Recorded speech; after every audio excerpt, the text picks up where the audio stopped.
নবী গো, এ দুনিয়ার মধ্যে আপনার সাথে আমি জিব্রাইলের আর সাক্ষাৎ হবে না গো নবীজি আমার।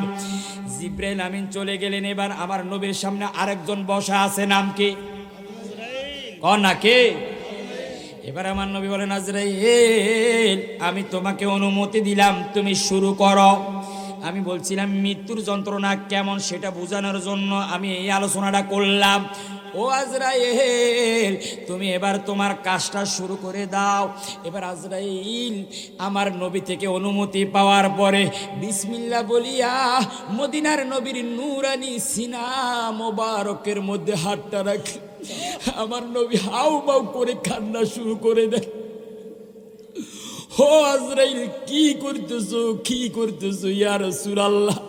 শুধুমাত্র আপনার সিনা মোবারকের মধ্যে হাতটা রাখলাম গো নবীজি আমার।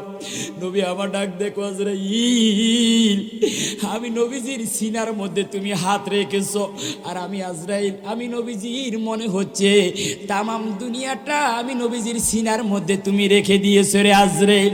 ও আজরাইল, আমি নবীর যদি অবস্থা হয়ে যাও, আমার গুনাহগার উম্মতদের কি অবস্থা হবে রে আজরাইল? ও ভাই, আমি তোমাকে একটা অনুরোধ জানাই রে ভাই, আমি তোমাকে একটা অনুরোধ জানাই। আমার উম্মত কষ্ট পাবে, আমার উম্মত দুর্বল হবে। ও আজরাইল, তুমি একটা কাজ করো, মৃত্যুর যতগুলো কষ্ট আমার উম্মতের হবে সকল কষ্টগুলো একত্রিত করিয়া আমি মদিনার নবীকে দিয়ে দাও। তারপর আমার গুনাহগার উম্মতকে তুমি মৃত্যুর কষ্ট দিও না। জোরে কোন সুবহানাল্লাহ। নারায়ে তাকবীর, আল্লাহু আকবার, নারায়ে রিসালাত। ইয়া রাসূল, কেমন উম্মত পাইলাম আমরা, কেমন নবী আমরা পাইলাম। নবী আমার ডাক দেখো, হে ভাই আজরাইল, সকল কষ্টগুলো আমি নবীকে দিয়ে দাও, আমার উম্মতকে দিও না। আজরাইল একটা ডাক দেখো, নবী গো আমার, আমি 1,26,000 মতান্তরে 2,36,000 নবী রসুলদের রুহু কবজ করার জন্য আমি আজরাইল নিজে গেলাম, কিন্তু কোন নবীকে এন্তেকালের সময় কোন উম্মতের কথা বলতে আমি দেখি নাই। আপনি কেমন নবী? আপনি তো নিজের জন্য একটা বারও বলেন নাই, আপনি উম্মতের জন্য কেমন দেওয়ানা, শুধু উম্মতি উম্মতি করেন গো নবীজি আমার। ও নবীজি আমার, আমি আজরাইল ওয়াদা দিলাম মদিনার নবী গো, আমি আজরাইল ওয়াদা দিলাম আপনার যে সমস্ত উম্মতরা দুনিয়াতে থাকাকালীন 5 ওয়াক্ত নামাজ পড়বে, মা বাবার খেদমত করবে, শরীয়ত মোতাবেক চলবে, আপনি নবীর হুকুম আকাম মতন চলবে, যাদের অন্তরের মধ্যে আপনি নবীজির ভালোবাসা থাকবে, আমি আজরাইল ওয়াদা দিলাম সন্তানগুলো যখন, বাচ্চারা যখন মায়ের কোলের মধ্যে স্তনের মধ্যে দুধ খাইতে খাইতে বাচ্চারা ঘুমায়া যায়, বাচ্চাদের কোনো খবর হয় না গো নবীজি আমার। আমি আজরাইল ওয়াদা দিলাম আপনার উম্মতরা যারা আমল করবে, নামাজ পড়বে, মা বাবার খেদমত করবে, আপনি নবীর ভালোবাসা যাদের অন্তরের মধ্যে থাকবে, আউলিয়া কেরামের আদর্শ মতন চলবে, মদিনার নবী গো, ও দয়াল নবীজি, সন্তান যেভাবে মায়ের কোলের মধ্যে ঘুমায়া যায়, আপনার গুনাহগার উম্মতদের রুহুটা আমি এমন ভাবে কবজ করব, আপনার উম্মতগুলো ঘুমায়া যাইবে, বিন্দু পরিমাণ মৃত্যুর যন্ত্রণা তারা পাবে না। জোরে কোন সুবহানাল্লাহ, আরো জোরে কোন সুবহানাল্লাহ। হে জিবরিল আমিন, আমার হাবিবের কাছে চলে যাও, আমার নবীকে ঘোষণা করে দাও আমি আল্লাহ আমার নবীকে নিয়ে আসবো আমি আল্লাহর কাছে, আর আমার নবীর কোটি কোটি গুনাহগার উম্মতরা মৃত্যুর এন্তেকালের 1 বছর আগে যদি তারা তওবা করতে পারে, আমি আল্লাহর কাছে যদি খালেস নিয়তে তওবা করতে পারে, ক্ষমা চাইতে পারে, আমি আল্লাহ আমার বন্ধুর উম্মতের গুনাহগুলো মাফ করে দিব। জোরে কোন সুবহানাল্লাহ, আরো জোরে কেন সুবহানাল্লাহ। এন্তেকালের কয় বছর আগে? আরো জোরে কেন, কয় বছর? আমার নবী বলেন, জিবরাইল আসছেন, কয় হুজুর 1 বছর আগে তওবা করলে মাফ করে দিবেন আল্লাহ বলছেন। কয় না, আমি নবী খুশি হইতে পারি নাই। জোরে কেন সুবহানাল্লাহ। একটা জিনিস মনে রাখবে, আল্লাহ কোরআনে বলতেছেন, ওয়ালা সাউফা ইউতিকা রাব্বুকা ফাতারদা। আল্লাহ কোরআনে বলেন সূরা দোহাতে 30 পারা, কলা সাউফা ইউতিকা রব্বুকা ফাতারদা। নবী আল্লাহ বলেন আমি এত বেশি আপনাকে দিতেই থাকবো আল্লাহ বলেন ততক্ষণ পর্যন্ত আমি দিতেই থাকবো যতক্ষণ পর্যন্ত আপনি নবী খুশি হইতেন না, রাজি হইতেন না, ততক্ষণ পর্যন্ত আমি আল্লাহ আপনাকে দিতেই থাকবো। আমার নবী বলেন আমি ততক্ষণ পর্যন্ত খুশি হইতাম না যতক্ষণ পর্যন্ত আমার একটা উম্মত জাহান্নামের মধ্যে থাকবে, ততক্ষণ পর্যন্ত আমি নবী খুশি হইতাম না। জোরগানা সুবহানাল্লাহ। দেখছেন নি কি অবস্থা? এরপরে আমার নবী বলেন আমি ততক্ষণ পর্যন্ত খুশি হব না যতক্ষণ পর্যন্ত আল্লাহ আমার উম্মতের গুনাহ মাফ করবে না। জোরগানা সুবহানাল্লাহ। তাইলে এখন জিবরাইল বলে হুজুর 1 বছর। নবী বলেন না আমি খুশি হতে পারি। এবার জিবরাইল আমিন আল্লাহর কাছে চলে গেলেন, ও আল্লাহ তোমার হাবিবুল্লাহ নাকি খুশি হতে পারে নাই। তাই নাকি? কাহারি আমার বন্ধু উম্মত ছাড়া কিচ্ছু বোঝে না। হায় হ্যাঁ।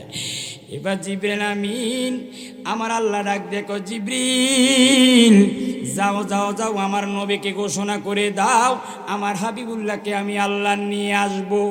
ও জিবরিল আমার বন্ধুকে ঘোষণা করে দাও আমার হাবিবুল্লাহর উম্মতরা যদি এন্তেকালের 1 মাস আগে, বলেন না কয় মাস, 1 মাস আগে যদি খালেস ভাবে তওবা করতে পারে, ক্ষমা চাইতে পারে, আমি আল্লাহ ওয়াদা দিলাম আমি আল্লাহ আমার হাবিবুল্লাহর উম্মতের জীবনের গুনাহগুলো মাফ করে দিব। জোরে কোন সুবহানাল্লাহ। 1 বছর তো এখন কয় মাস?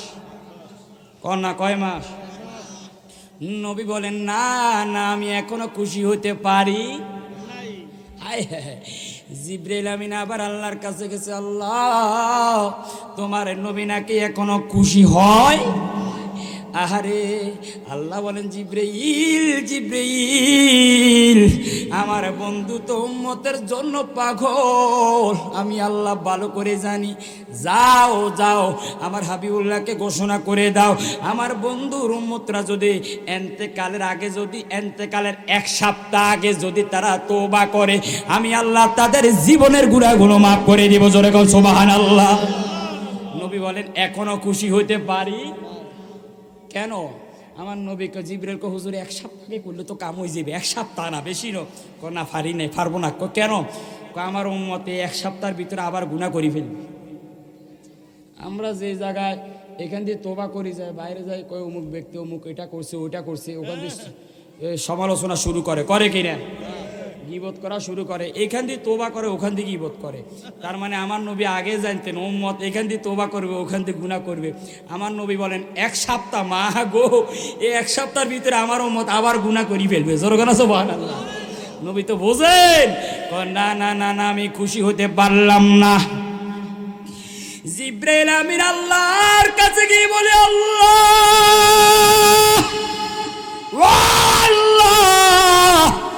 তোমার নবী নাকি এখনো খুশি হতে পারে নাই। এবার আল্লাহ একটা ডাক দেখো জিবরিল কুল কায়নাত আমি আল্লাহকে রাজি করার জন্য পাগল, কিন্তু আমি আল্লাহ তো একজনকে রাজি করার জন্য পাগল। আমি আল্লাহ তো একজনের জন্য দেওয়ানা, তিনি হলেন আমার হাবিবুল্লাহ। ও জিবরাইল যাও যাও আমি আল্লাহ আমার নবীকে রাজি করার জন্য চাই, আমার হাবিবকে খুশি করার জন্য চাই। যাও যাও আমার নবীকে ঘোষণা করে দাও আমার হাবিবুল্লাহর উম্মতরা এন্তেকালের আগে যদি খালেস ভাবে যদি তওবা করতে পারে, আমি আল্লাহর কাছে যদি ক্ষমা চাইতে পারে, আমি আল্লাহ আমার হাবিবুল্লাহর উম্মতের জীবনের গুনাহগুলো মাফ করিয়া আমি আল্লাহ তাদেরকে জান্নাতে ঘোষণা করে দিলাম। জোরে বল সুবহানাল্লাহ। আরো জোরে বল সুবহানাল্লাহ। তাইলে তওবা করলে লাভ আসেনি? বাজি আরো জোরে আসেনি? লাভটা কেমন? কম না বেশি? একটা উদাহরণ দিলে ক্লিয়ার হয়ে যাবে। মুসা নবীর নাম শুনছেন? গরম না নরম? আরে কয় কি আর ফতুল বাড়ি বুখারীর শরাহ আল্লামা ইবনে হাজার আসকালানী লিখছেন, এই ফতুল বাড়ির মধ্যে উল্লেখ করেন আজরাইল আসছেন মুসা নবীর কাছে, সালাম দেন, ভুলি গেছেন আজরাইল রূহ কবজ করার জন্য। এমন জোরে 1 থাপ্পড় মাসরে আজরাইলের চোখের মধ্যে, এই মুসা নবীর থাপ্পড় লেগে আজরাইলের চোখ বাইর হয়ে গেছে। এখন চোখ নিয়ে দিছে দৌড় আল্লাহর কাছে। কি হয়েছে? আল্লাহ তুমি কার কাছে পাঠাইছো? এটা তো আমার চাইতে বড় আজরাইল। কাকা কি হয়েছে? গেছি জান কবজ করার লাগে, উল্টা আর জান কবজ করি পালন করছিল। কি হয়েছে? মুসা জান কবজ করতাম গেছি, দেখো না অবস্থা। কাকা সালাম দাও নাই? আল্লাহ সালাম দিতে ভুলে গেছি। জান লই আইছো এটাই বেশি। আমার মুসা যে গরম নবী, তো সে মুসা কইলে মূল্য একদিন রাস্তা দিয়ে যায়, খুব খেয়াল করেন, রাস্তা দিয়ে যায় এক লোক কয়, আল্লাহ তোরও যদি ফাইতাম তোর মাথার মধ্যে কদুর তেল মালিশ করে দিতাম। আল্লাহ তোরও যদি ফাইতাম, এক লোক বলতেছে আর মুসারও শুনতেছেন, আল্লাহ তোরও যদি ফাইতাম কোলের মধ্যে নিয়ে তোর একটু আদর করতাম। আল্লাহ তোরও যদি ফাইতাম গালের মধ্যে সুমা দিতাম। মুসা নবী তো গরম নবী কয়, কি কছেনি? আল্লাহ রে বিলে আদর করবো, মাথাত লইব, সুমা দিব। আল্লাহ কয় কি কিন্তু কোনো বোমা হুঁড়েনি কোনো আবার আগুন? ও আচ্ছা, হিয়ানো বোমা হুঁড়ে, সমস্যা নেই। এটা রিজিক আইতেছে, রিজিক। এই বোমা মানে কি? রিজিক। বাস না হুঁটলে কি আগুন জ্বলব না? আর আগুন জ্বললে তো সাইলিতে বাত হইব, আর বাত হইলে তো ফেরে ডুববো, নাকি এমনি ডুববো নি? এটা রিজিক। আচ্ছা এখন আসেন, আল্লাহ কয় মুসা, এ মুসা গরম হইস না, রাগ হইস না। আরে আমার এই বান্দার মুসা, তুমি তো চেহারার দিকে, জমানের দিকে তাকাও, আর আমি আল্লাহ লা ইয়ানজুরু ইলা সুরাতি, আমি বান্দার সুরুতের দিকে তাকাই না, বাল ইয়ানজুরু ইলাল কলব, বরং বান্দার অন্তরের দিকে আমি আল্লাহ তাকাই। জোরে না সুবহানাল্লাহ। এই বান্দাটা আমি আল্লাহকে এত বেশি ভালোবাসি, এত বেশি মহব্বত করে, এই মহব্বতের কারণে সে কথাগুলো বলতেছে। এক। দুই নাম্বার, এক লোক, খুব খেয়াল, এক লোক মরুভূমি দিয়ে যাচ্ছেন, মরুভূমি বুঝছেন, বিশাল বড় আরব দেশের। তো মরুভূমি মানে আপনারা তো জানেন, ওঁট, মরুভূমি যে ওঁট করে যাইতে যাইতে যাইতে যখন এক একটা মরুভূমি পার হইতে ওঁটের মাধ্যমে 1 মাস লাগে, 15 দিন লাগে, বিশাল বড় মরুভূমি। ওই লোক যখন মরুভূমি পার হচ্ছে, মাঝখানে যখন গেছে মরুভূমির, উঁটের উপরে একটা গদি আসেনি, বাজে গদি, আপনারা দেন না উঁটের উপরে যে বসে গদি আসে না? ওই লোকটা ক্লান্ত হয়ে গেছে, এই মরুভূমির মাঝখানে যায়, গোড়ার উপর থেকে গদিটা নামাই, ওই গোড়ার যে ছায়া আছে, ছায়া, এই ছায়ার মধ্যে একটু আরাম করে, ঘুম যায়। হঠাৎ করে চোখ খুলি দেখে যে গোড়া নাই। গোড়া কি? এই লোক কই, ওই আল্লাহ রে শেষ, ও আল্লাহ মরে গেছি, কোন দিকে যাব? এই দিকে মরুভূমি, ওই দিকে মরুভূমি, আমি ওর ছাড়া কেমন চলবো? আল্লাহ আমি শেষ। এইরকম বলতে বলতে বলতে চোখের ফলকে দেখে দে ওই লোকের সামনে আবার গোড়াটা হাজির হয়ে গেছে। জোরে সুবহানাল্লাহ। আচ্ছা কনসে এই লোকটা এই গোড়াটা পায়, খুশি নে বেজার? হ্যাঁ, খুশি নে বেজার? এই খুশির ঠেলা। এবার সে কি কয় জানেননি? আল্লাহ তুমি আমার গোলাম, আমি তোমার মনিব। অর্থাৎ আমাদের মনিবকে আল্লাহ, সে বল, আর আমরা হলাম আল্লাহর গোলাম। সে বলছে উল্টা, আল্লাহ তুমি আমার মনিব, তুমি আমার গোলাম, আমি তোমার মনিব। অর্থাৎ খুশির ঠেলা মানে মনিবের জায়গা, গোলামের জায়গা মনিব বলে ফেলছে। তো এখন তো সেই যে মনের ভিতর থেকে এটা বলতেছে, আমার আল্লাহ মনের খবর জানে কি না। এখন আসেন, আমি এটা এই জন্য বললাম, আমার আল্লাহ বলেন, হে বান্দা, ওই মরুভূমির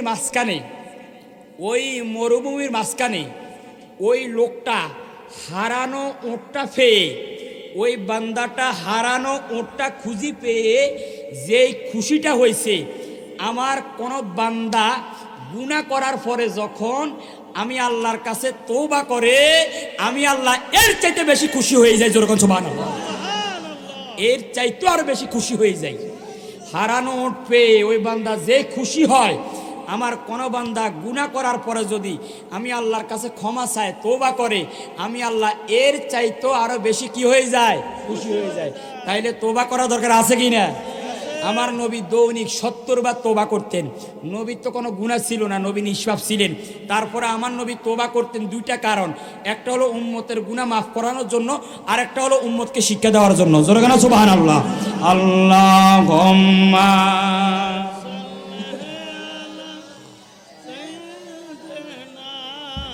সর্বতই গেছে ওয়ালা আলি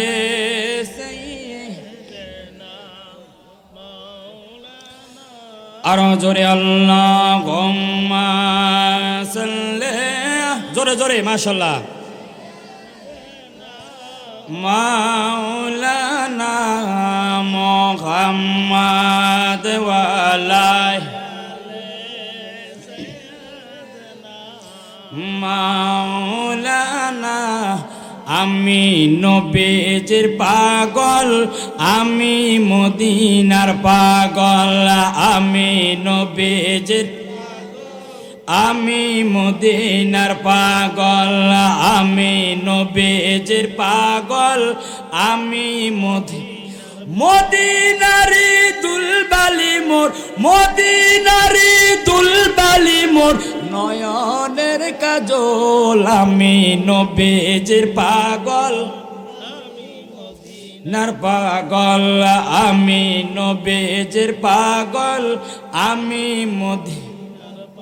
বাবারা আমার, বন্ধুরা আমার, আমি বলতেছিলাম নবী গো, ও আমার নবী, আল্লাহ বলেছেন আপনার উম্মত যদি ইন্তেকালের আগে তওবা করে, মনে আসেনি বাজি আসেনি, আল্লাহ গুনাহ মাফ করে দিবে।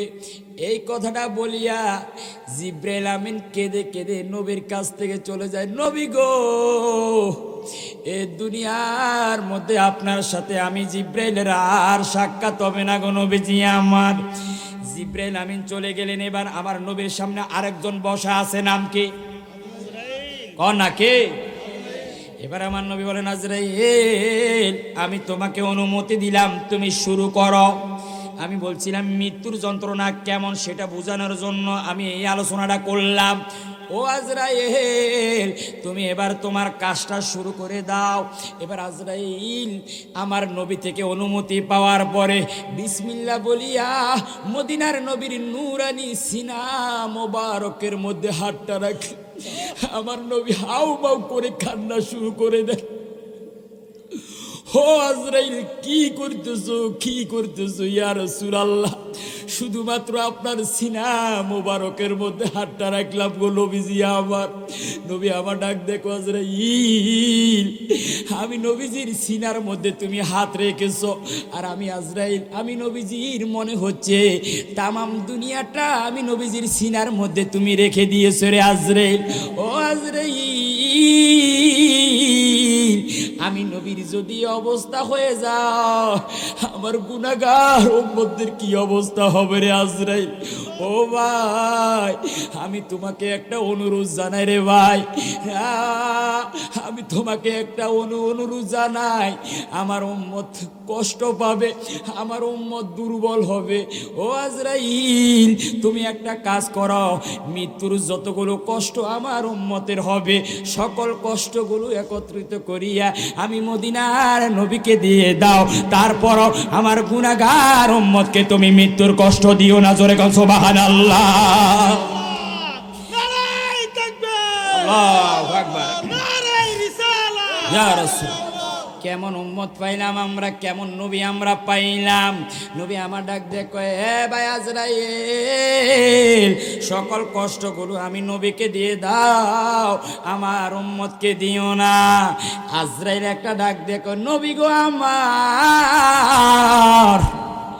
আমি 1,26,000 মতান্তরে 2,36,000 নবী রসুলদের রুহু কবজ করার জন্য আমি আজরাইল নিজে গেলাম, কিন্তু কোন নবীকে এন্তেকালের সময় কোন উম্মতের কথা বলতে আমি দেখি নাই। আপনি কেমন নবী? আপনি তো নিজের জন্য একটা বারও বলেন নাই, আপনি উম্মতের জন্য কেমন দেওয়ানা, শুধু উম্মতি উম্মতি করেন গো নবীজি আমার। ও নবীজি আমার, আমি আজরাইল ওয়াদা দিলাম মদিনার নবী গো, আমি আজরাইল ওয়াদা দিলাম আপনার যে সমস্ত উম্মতরা দুনিয়াতে থাকাকালীন 5 ওয়াক্ত নামাজ পড়বে, মা বাবার খেদমত করবে, শরীয়ত মোতাবেক চলবে, আপনি নবীর হুকুম আকাম মতন চলবে, যাদের অন্তরের মধ্যে আপনি নবীজির ভালোবাসা থাকবে, আমি আজরাইল ওয়াদা দিলাম সন্তানগুলো যখন, বাচ্চারা যখন মায়ের কোলের মধ্যে স্তনের মধ্যে দুধ খাইতে খাইতে বাচ্চারা ঘুমায়া যায়, বাচ্চাদের কোনো খবর হয় না গো নবীজি আমার। আমার, আমি আজরাইল ওয়াদা দিলাম আপনার উম্মতরা যারা আমল করবে, নামাজ পড়বে, মা বাবার খেদমত করবে, আপনি নবীর ভালোবাসা যাদের অন্তরের মধ্যে থাকবে, আউলিয়া কেরামের আদর্শ মতন চলবে, মদিনার নবী গো, ও দয়াল নবীজি, সন্তান যেভাবে মায়ের কোলের মধ্যে ঘুমায়া যায়, আপনার গুনাহগার উম্মতদের রূহটা আমি এমন ভাবে কবজ করব, আপনার উম্মতগুলো ঘুমায়া যাইবে, বিন্দু পরিমাণ মৃত্যুর যন্ত্রণা তারা পাবে না। জোরে কোন সুবহানাল্লাহ, আরো জোরে কোন সুবহানাল্লাহ। আল্লাহুম্মা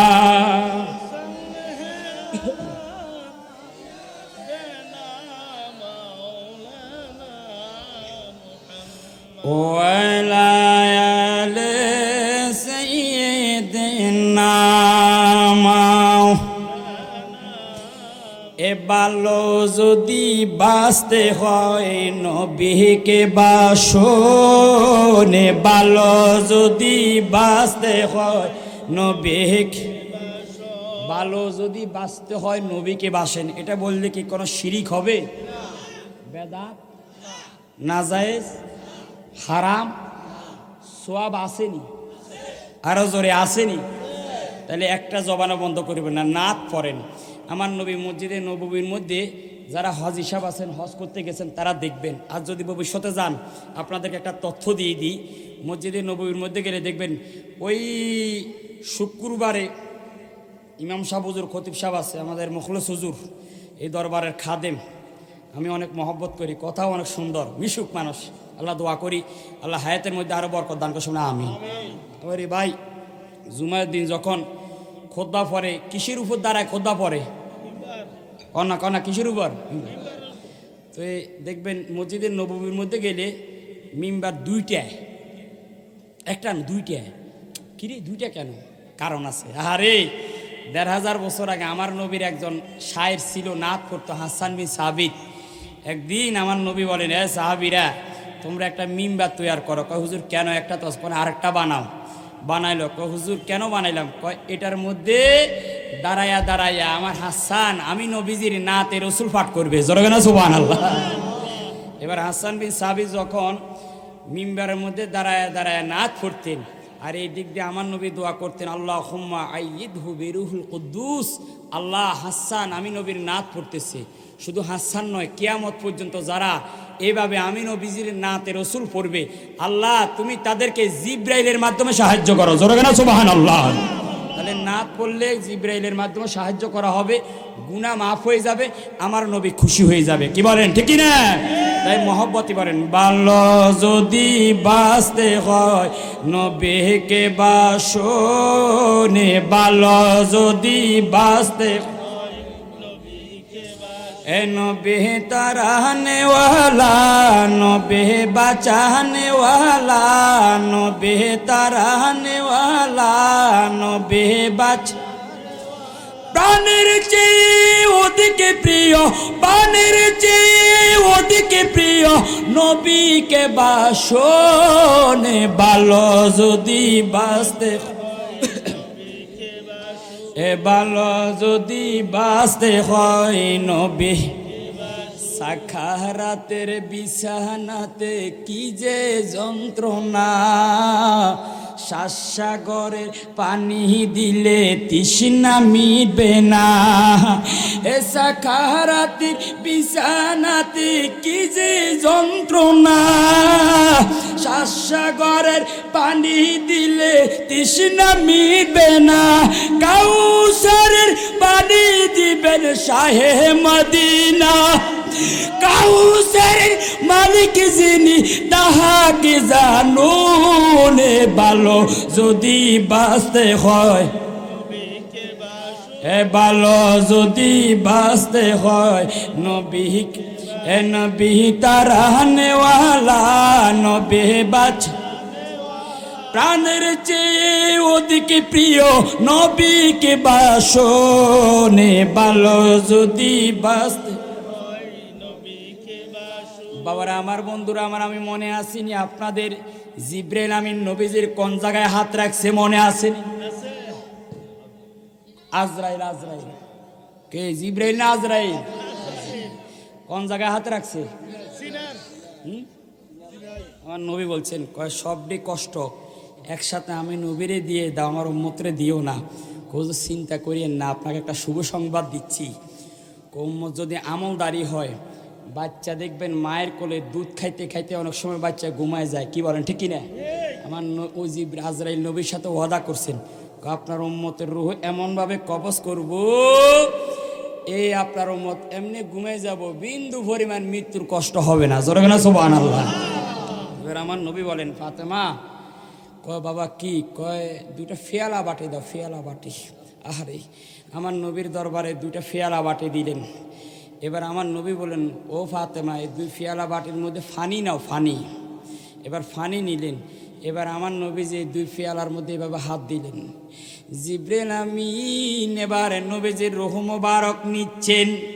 আমার নবীজি ফেয়ালা বাটির মধ্যে হাতগুলো এইভাবে করে কিতাবের মধ্যে আসতেছেন, মদিনার নবীর চেহারা মোবারক একবার লাল হয়ে যায়, একবার সবুজ হয়ে যায়। মদিনার নবীজির একবার চেহারা মোবারক সাদা হয়ে যায়।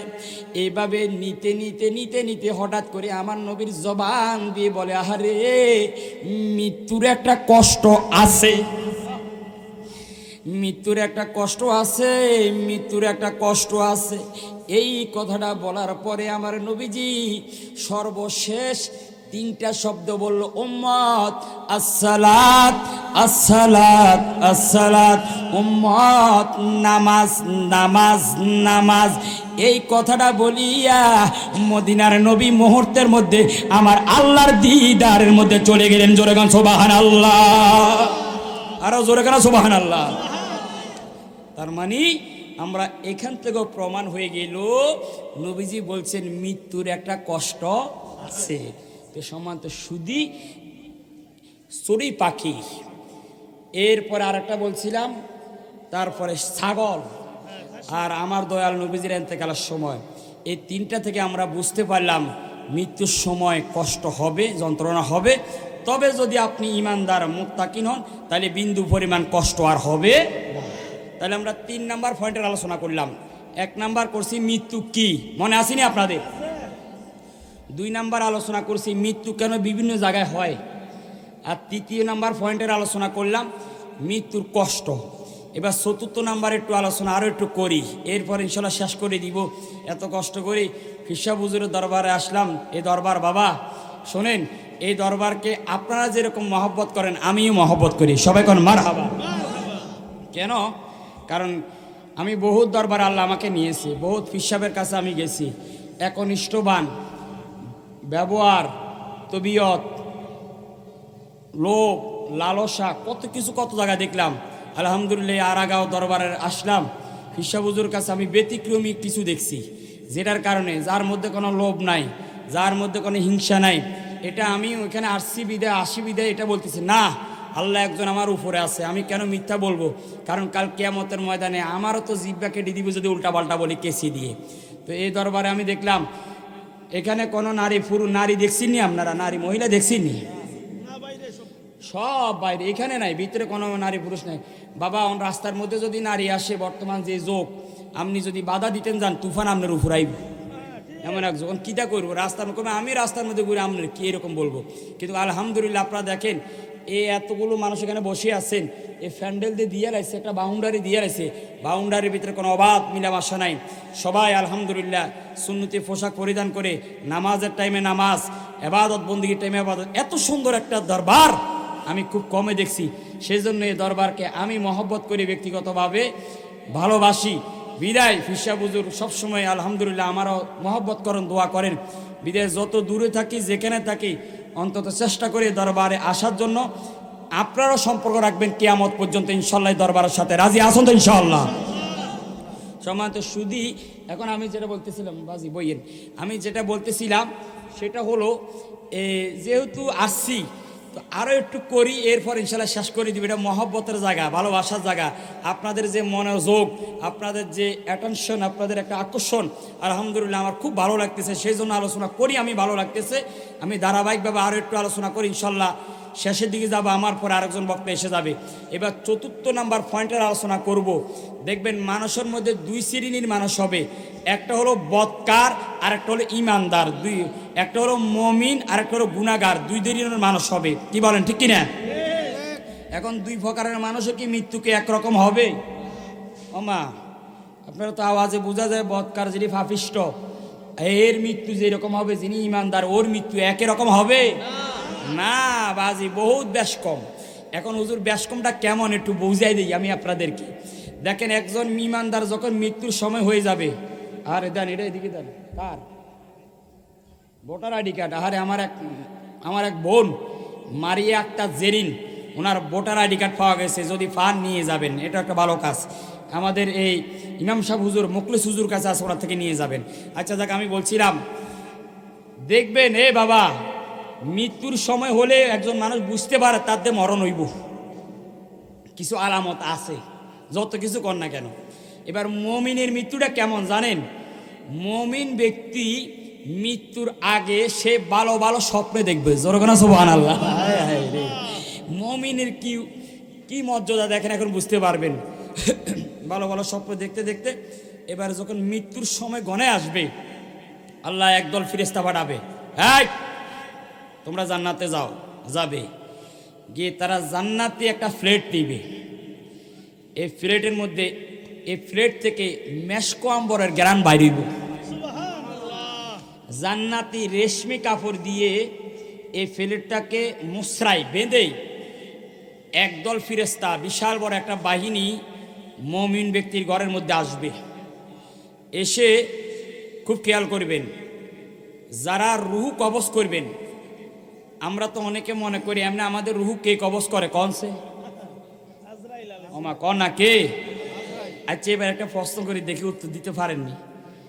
আজরাইল কজন? আরো জোর না, কয়জন? আচ্ছা ধরো না, শ্রীলঙ্কা সকাল 10টা বাজে শ্রীলঙ্কা মারা গেল 10 জন, আমেরিকা মারা গেছে 10 জন 10টায় একে টাইমে, বাংলাদেশে মারা গেছে 10 জন, ইন্ডিয়া মারা গেছে 10 জন। এখন কোন এবার আজরাইল কই গেছে? হ্যাঁ, এবারটা তো একজনের কাছে না গেছে, এখন তো সব জায়গাতে একে টাইমে মারা গেছে, এখন কেমনে গেছে? আরে হ্যাঁ, এই তো ভেজাল তো এই জায়গা, বুঝছেন কথা। এই জন্য তো কয় হুজুর ওয়াজ কিনলে শুনগুম দরকার কি, এখানে তো দরকার, বুঝলেন? ওয়াজ কেন দরকার? এই জায়গাতে তো দরকার। এবার ভালো করে শুনিলেন, আজরাইল কিন্তু একজন, কন না কয়জন? আজরাইল আছেন 4র্থ আসমানে। খুব খেয়াল করবেন, 4র্থ আসমানে আল্লাহ একটা সিংহাসন করছেন, ওই সিংহাসনের মধ্যে আজরাইল বসা অবস্থা। শুধুমাত্র হাদিস শরীফে আছে, শুধুমাত্র আজরাইল নিজে সরাসরি নিজে শুধুমাত্র নবীদের রুহু কবজ করার জন্য আজরাইল গেছেন। শুধু আজরাইল মানে নিজে সরাসরি, আর কোনো প্রাণীর রুহু কবজ করার জন্য আজরাইল নিজে যায় না। আজরাইল 4র্থ আসমানে বসা অবস্থা, সিংহাসনে বসা অবস্থা। আল্লাহ পাক আজরাইলের অধীনে কোটি কোটি ফেরেশতা নিয়োগ করে দিয়েছেন আজরাইলের সহকারী হিসাবে। এবারে সহকারীরা কি করে জানেননি? তারা আসে, এসে এবার ওই বন্দার রুহু আনতে আনতে আনতে যখন বুকের মধ্যে নিয়ে আসে, ওই 4র্থ আসমান থেকে আজরাইল ওখান থেকে হাত দিয়ে বুক থেকে রুহুটা বাইর করিয়ে এলায়। জোরকানা সুবহানাল্লাহ। তাইলে পা থেকে বুক পর্যন্ত এটা আজরাইলের সহকারীদের দায়িত্ব, আর বুক থেকে আজরাইল বাইর করে ওখান থেকে হাত দিয়ে, আজরাইল নিজে আসে না। ব্যক্তির রুহু কবজ করার জন্য ফেরেশতারা আসবে, সহকারী ফেরেশতারা ঘরে ঢুকে যাবে, আর একদল ফেরেশতা আছে ওই মুমিন ব্যক্তির ঘরের দরজা বরাবর 2 পাশে সিরিয়ালে তারা দাঁড়ায় যাবে। জোরকানা সুবহানাল্লাহ। আয় হায়, তারা এমন গ্রান বের হবে মনে হচ্ছে যে মেশকো আম্বরের গ্রান বের হচ্ছে। জোরকানা সুবহানাল্লাহ। আল্লাহুম্মা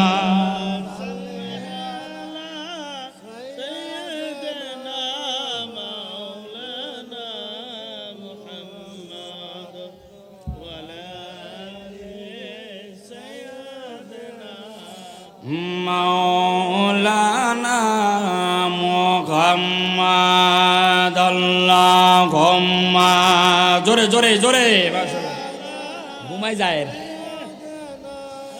মাওলানা মুহাম্মাদ ওয়ালাই মাওলানা। বাবারা আমার, বন্ধুরা আমার, আমি বলতেছিলাম একদল ফেরেশতারা ঢুকে যায় ঘরের ভিতরে, সুবহানাল্লাহ না। আরেক দল ফেরেশতারা দাঁড়ায় যায় মুমিন ব্যক্তির ঘরের সামনে। এবার যারা ঘরের ভিতরে ঢুকে যায় তারা, আমি বলেছিলাম তারা জান্নাত থেকে আসার সময় কি নিয়ে আনছে মনে আসেনি? কি আনছে? প্লেট, জান্নাতি প্লেট নিয়ে আসছে। বাবারা আমার, বন্ধুরা আমার, এবার ওই লোকরা, ওই ফেরেশতারা মুমিন ব্যক্তির রুহুটা নিতেছেন, কোনো খবর নাই। মনে রাখবেন, ফায়ের দিক থেকে রুহু নেওয়া শুরু করে। এই জন্য আপনারা তাকায়া দেখবেন, একজন মানুষের মৃত্যুর সময় আগে ফায়ের দিকটা অবশ হয়ে যায়, কারণ ফায়ের দিক থেকে রুহু নেওয়া শুরু করে। বন্ধুরা আমার, বাবারা আমার, ভাইরা আমার, ওই ইমানদারের রুহু ফায়ের দিক থেকে আনতে আনতে আনতে আনতে যখন বুকের মধ্যে নিয়ে আসে, আপনারা জানেন বাবারে, বুকের মধ্যে আনার পরে এবার ফেরেশতারা সবাই মিলে একটা ডাক দেয়, ইয়া আইয়াতুহান নাফসুল মুতমাইন্না, ইয়া আইয়াতুহান নাফসুল মুতমাইন্না উখরিজি, হে প্রশান্তময় আত্মা, ইয়া আইয়াতুহান নাফসুল মুতমাইন্না। অথবা অন্য জায়গায় আছে, হে পবিত্র আত্মা, উখরিজি, বের হ, বের হ, বের হ। ফেরেশতারা একটা ডাক দিয়া কই, এই পবিত্র আত্মা, হে মুমিনের আত্মা, বের হয়ে যাও, বের হয়ে যাও। এই কথাটা বলার সাথে সাথে ওই মুমিন ব্যক্তির রুহুটা বাইর হয়। মনে রাখবেন, মুমিনের রুহু বেশিরভাগ বাইর হয় চোখ দিয়ে। চোখ, চোখ বলে না, কি দিয়ে? দেখবেন ইমানদারের রুহু বেশিরভাগ বাইরে চোখ দিয়ে, এই জন্য অনেকে চোখ কি থাকে, খোলা থাকে। এবার ইমানদারের রুহুটা যখন চোখ দিয়ে বাইর হয়ে যায়, এবার ফেরেশতারা ওই রেশমি কাপড়ের মাধ্যমে ইমানদারের রুহুটা মুসরাইয়া প্লেটের মধ্যে নেয়। ইমানদারের রুহুটা যখন প্লেটের মধ্যে নেওয়া হয়, ওই প্লেট থেকে মেশক আম্বরের গ্রান বের হয়ে থাকে। বন্ধুরা রে, বাবারা আমার, ওই ইমানদারের রুহুটা যখন ফেরেশতারা নিয়ে বের হয়ে যাবে, দুই পাশে দুই দল ফেরেশতা দাঁড়ায় আছে, মারহাবা আহলান সাহালান, মারহাবা আহলান সাহালান, তাকে ওই রুহুকে স্বাগতম জানাইতে থাকে মুমিন ব্যক্তির। এইভাবে রুহুটা নিয়ে যায়, আর রুহুটা থেকে পবিত্র সুগন্ধি বের হয়। যাইতে যাইতে যাইতে যাইতে যখন রুহুটা চলে যায় প্রথম আসমানের মধ্যে, আপনারা মনে রাখবেন, একটা জায়গা আছে, জায়গার নাম হলো ইল্লিইন, আরেকটা জায়গা আছে, জায়গার নাম হলো সিজ্জিন। সিজ্জিনের মধ্যে লিপিবদ্ধ করা হবে বদকারের নেক আমল, বদকারের আমল নামা, আর ইল্লিইন নামক জায়গার মধ্যে লিপিবদ্ধ করা হবে ইমানদারের নেক আমল। ও বন্ধু, মনে রাখবেন, ইল্লিইন হলো আসমানের উপরে, আর সিজ্জিন হলো জমিনের নিচে। বোঝেন নাই কথা আপনারা? মানুষের আমল নামা কয় জায়গা লিপিবদ্ধ করা হবে? দুই জায়গা। একটা হলো বদকারের আমল নামা সিজ্জিন, আর নেককারের আমল নামা লিপিবদ্ধ করে ইল্লিইন। ইল্লিইন হলো আসমানের উপর, আর সিজ্জিন হলো জমিনের। এবার ফেরেশতারা রূহ নিয়ে রওনা হয়ে যাবে। ওই ইমানদার বান্দা রূহটা নিয়ে যাবে প্রথম আসমানের মধ্যে। প্রথম আসমানের ফেরেশতারা ডাক দিবে, কে, কাকে নিয়ে আসলা? কয় অমুকের পুত্র অমুকরে নিয়ে আসলাম। প্রথম আসমানের ফেরেশতারা বলবে মারহাবা। কয় এই রুহুটা উপরের দিকে নেওয়ার জন্য আল্লাহ আগে আমাদেরকে অনুমতি দিয়ে দিয়েছে। জোরে সুবহানাল্লাহ। বন্ধুরা আমার, বাবারা আমার, এবার রুহু মুবারক ওই ইমানদারের রুহুটা নিয়ে প্রথম আসমানে যাবে। ফেরেশতারা বলবে মারহাবা মারহাবা, অমুকের পুত্র অমুকের রুহু মারহাবা হালান সাহালান। আহারে তার নসিবটা কত ভালো, ইমানদারের রুহু কত সুন্দর গ্রান বের হয়। জোরে বলেন সুবহানাল্লাহ। এভাবে যাইতে যাইতে প্রথম আসমান যাবে, দ্বিতীয় আসমান যাবে, তৃতীয় আসমান যাবে। যাইতে যাইতে যখন আসমান অতিক্রম করে ইল্লিনের মধ্যে যাবে, আল্লাহ একটা ডাক দিবে, বান্দা ও ফেরেশতারা, আমার এ বান্দা ইমানদার তাকওয়াবান, তার আমলনামাগুলো ইল্লিনের মধ্যে লিপিবদ্ধ করো। রুহু নিয়ে যাবে ইল্লিনের মধ্যে।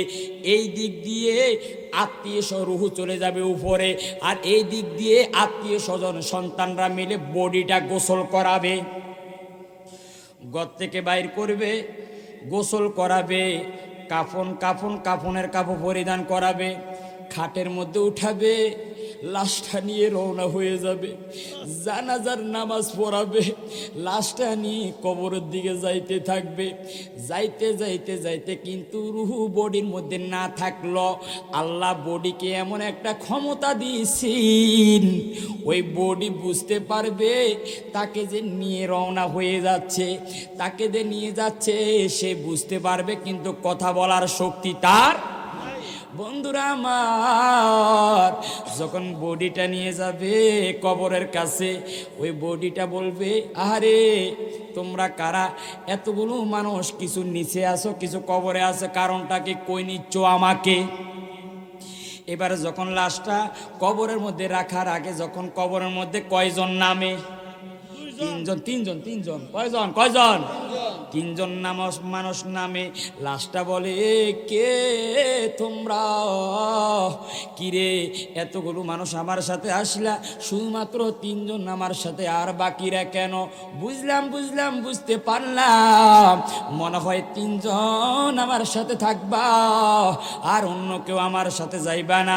এবার কবর দেওয়ার পরে যখন একজন করে যখন উঠে যায়, ওই লাশটা চিৎকার করে বলে, আমি কার জন্য দালান কোঠা বানাইলাম, কার জন্য আমি বাড়ি গাড়ি করলাম, কার জন্য আমি টাকা পয়সা রেখে আসলাম, আজকে তো আমার সব কিছু বৃথা, কেউ আমার সাথে যায় না। এই অবস্থায় লাশটা যখন চিৎকার করে যখন বলতে থাকবে, হঠাৎ করে তার সামনে একটা জিনিস হাজির হয়ে যাবে, ডাক দিবে, আল্লাহর বান্দা চিন্তা করিও না, পেরেশানি হইও না, যেই মুসিবতের সময় তোমার সন্তান চলে গেছে, যেই মুসিবতের সময় তোমার স্ত্রী চলে গেছে, যেই মুসিবতের সময় তোমার টাকা পয়সা চলে গেছে, কিন্তু আমি তোমাকে ছাড়ি নাই। লোকটা বলবে, কে আপনি? আমি হলাম তুমি দুনিয়াতে থাকাকালীন যে নেক আমল করেছো, ভালো কাজ করেছো, এই ভালো কাজগুলো আজকে তোমার কবরের মধ্যে সঙ্গী হয়ে গেলাম। জোরে গান সুবহানাল্লাহ, আরো জোরে গান সুবহানাল্লাহ। এজন্য ভালো কাজ করলে, ভালো আমল করলে লাভ আসেনি বাবা? বন্ধুরা আমার, ভাইয়েরা আমার, এবার লাশটা কবর, রুহু তো ইল্লিনে, এবার লাশটা কবরের মধ্যে রাখবে। প্রথমে কি দেয়? বাঁশ। হ্যাঁ, কনা কি দেয়? আরে বাবা, আমার জীবনে আমার মার কবরের মধ্যে আমি নামছিলাম। আমার মা আমাকে বলছিল জীবিত থাকাকালীন একদিন, বলে, বাবা আমি মৃত্যুরে ভয় পাই না, আমি কবরের ভয় পাই। উনি বলতো, কবর মধ্যে কেমনে থাকবো? আমি ওনার কবরে, মানে যখন কবর খনন করা শেষ, আমি গেলাম, যাই তাকাইলাম, নিচে নামলাম, দেখলাম একটা আওয়াজ, কিন্তু খুব সুন্দর কবর। আর ভাবলাম, আহারে এই জায়গার মধ্যে, ছোট্ট একটা জায়গার মধ্যে কেমনে থাকবে, আহারে কিভাবে থাকবে ভাবলাম। এরপরে আমার মার লাশ নিয়ে আমি নিজে মাথার সামনে দৌড়লাম, মাথার পাশে দৌড়লাম, নিজে কবরে নামলাম, দেখলাম আহারে কবর কত ছোট্ট একটা জায়গা। আবার এই জায়গার মধ্যে আপনি দেখছেন, শোয়ানোর পরে একটু বগল খোদা করে দেয়, ভিতরে ঢুকাই দেওয়ার পরে আবার দেখবেন বাঁশ দিবে, ছাটাই দেয়, তারপর মাটি দেয়, ফা দি ভালো করিয়া করে। ভাবলে আপনি চিন্তা করেন কেমনে আমি থাকবো কবর, কত কঠিন একটা জায়গা। বাবারা আমার, বন্ধুরা আমার, লাশটা কবর, রুহু এখন ইল্লিনে, ইমানদারের কথা বলতেছে, রুহু এবং ইল্লিনে। বাবারা আমার, এবার লাশটা কবরের মধ্যে রেখে দেয়, এবার বাঁশ দেয়, ছাটাই দেয়, মাটি দেওয়ার পরে সব কমপ্লিট। এবার মানুষগুলো দোয়া করি, যখন আস্তে আস্তে যখন রওনা হয়ে যায়, 1 কদম 2 কদম 40 কদম যাওয়ার পরে এবার ওই ব্যক্তির কবরের মধ্যে একজন ফেরেশতা তার কবরের মধ্যে হাজির হয়ে যায়। জোরে কোন সুবহানাল্লাহ। কবরের মধ্যে কয়জন ফেরেশতা আসে? কোন সে কয়জন? একজন না দুইজন? হ্যাঁ, কোন না কয়জন? চিন্তায় পড়ে গেছে। আজকে শিখি নেন, মনে রাখবেন, লাশ কবরের মধ্যে রাখার সাথে সাথে দুইজন না, প্রথমে একজন ফেরেশতা আসবে। জোরে কোন সুবহানাল্লাহ। নাম হলো রোমান। আরো জোরে কোন কি নাম? ওই রোমান ব্যক্তি আসিয়া তার কবরের মধ্যে আসিয়া, রোমানের কাজটা কি? রোমানের কাজটা হলো, লোকটা যদি নেককার হয়, নেককারের একটা সাইনবোর্ড তার গলার মধ্যে লাগাই দিব। যদি বদকার হয়, বদকারের সাইনবোর্ডটা লাগাই রোমান চলে যাবে। আল্লাহ ডাক দিয়ে বলে, আজরাইল যাও যাও, আমার বান্দার বডির মধ্যে রুহুটা তুমি ঢুকাইয়া দাও। জোরে কোন সুবহানাল্লাহ। বন্ধুরা রে, বাবারা আমার, ওই বান্দার বডির মধ্যে যখন রুহুটা ঢুকাই দিবে, এবার তার কবরের মধ্যে দুইজন লোক হাজির হয়ে যাবে, যাদের নাম হলো মুনকির এবং, আরো জোরে কোন না, মুনকির এবং কি?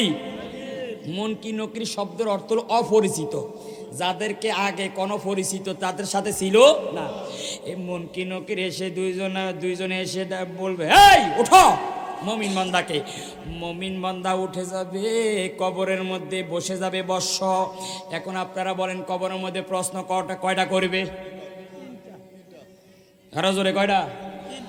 হায় হায় হায়, কয়টা? বন্ধুরা আমার, বাবারা আমার, 86টা অনেক হাদিসের কিতাব আছে। আমার দেশের কিছু মৌলবী আছে, একটা মানি, বাকিগুলো মানি না, বিপদ আছে না। আমার নবীর সব সহিহ হাদিস মানতে হবে। ইমাম বুখারী বলতেছেন মুকাদ্দামার মধ্যে, আমার নবীজির টোটাল সহিহ হাদিস হলো 1 লাখ।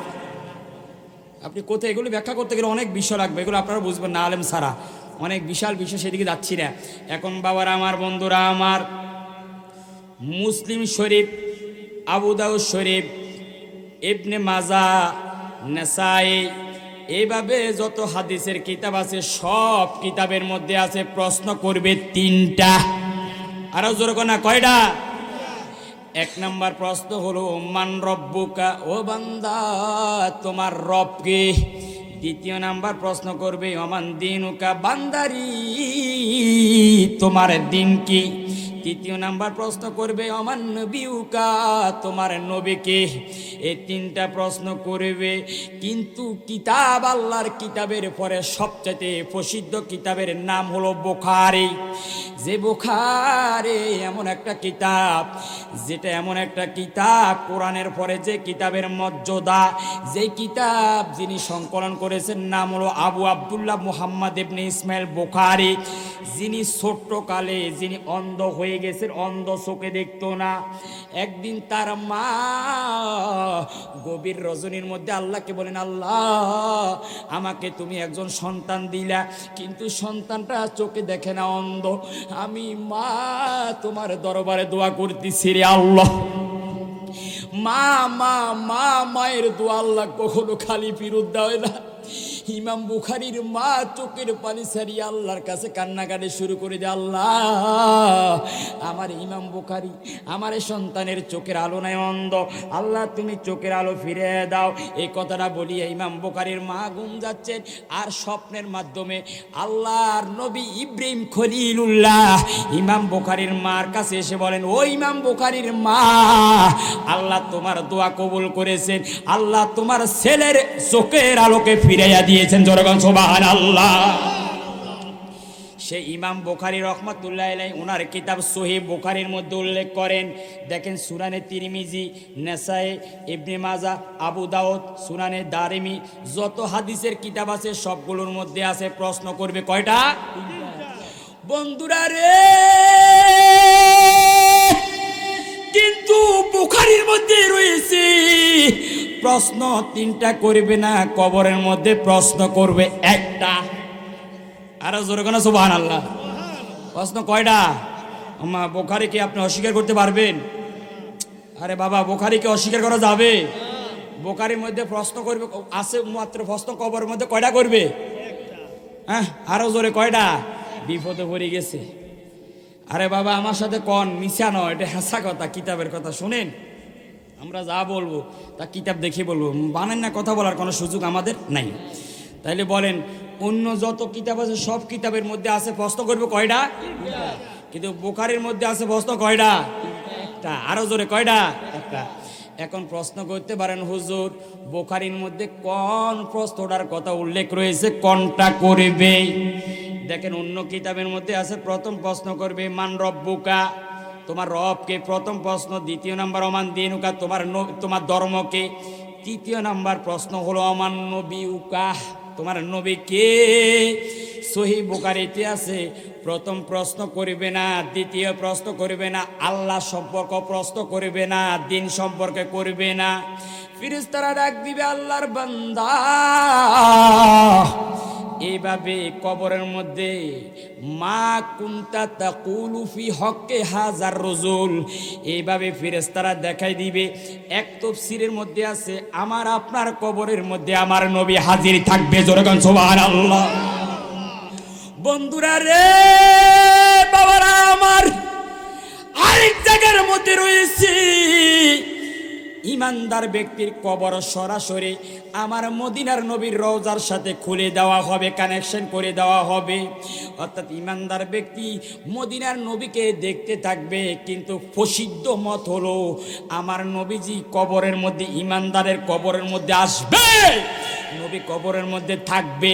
ফেরেশতারা একটা ডাক দিবে, আল্লাহর বান্দা, রব সম্পর্কে প্রশ্ন করি নাই, দিন সম্পর্কে করি নাই, শুধুমাত্র একটা প্রশ্ন আমি তোমাদেরকে করতেছি, আল্লাহর বান্দা, মা কুনতা তাকুলু ফি হক্কি হাজার রাজুল, তোমার কবরের মধ্যে যে মানুষটাকে দেখতেছো, এই মানুষ সম্পর্কে তুমি দুনিয়াতে কি বলতা? এই মানুষ সম্পর্কে তুমি কি জানতা, কি ধারণা ছিল তোমার?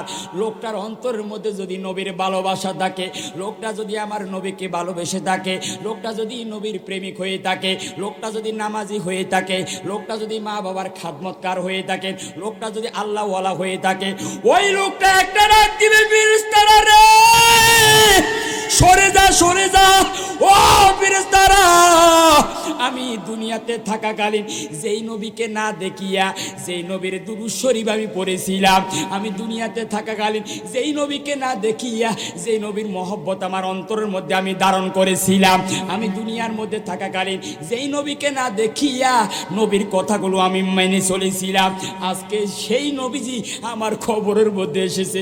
ফেরেশতারা সরে যা, আমি আমার নবীকে ধরবো।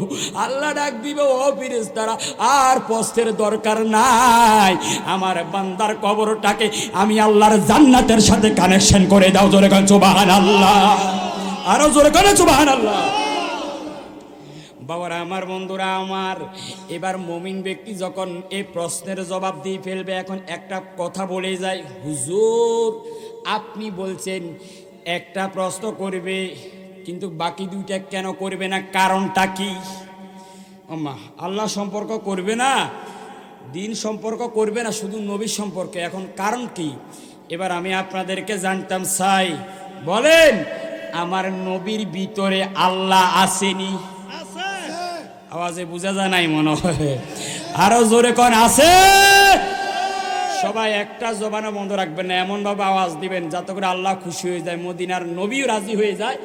বাইরের মানুষ মনে করে যে ময়দানে মানুষ আছে, তাইলে আওয়াজ দিয়ে বলেন, বলেন সবাই, কেউ জবান খুলে বন্ধ রাখতে পারবেন না, এক বাক্যে সবাই বলেন, বলেন আমার নবীর ভিতরে আল্লাহ আসেনি?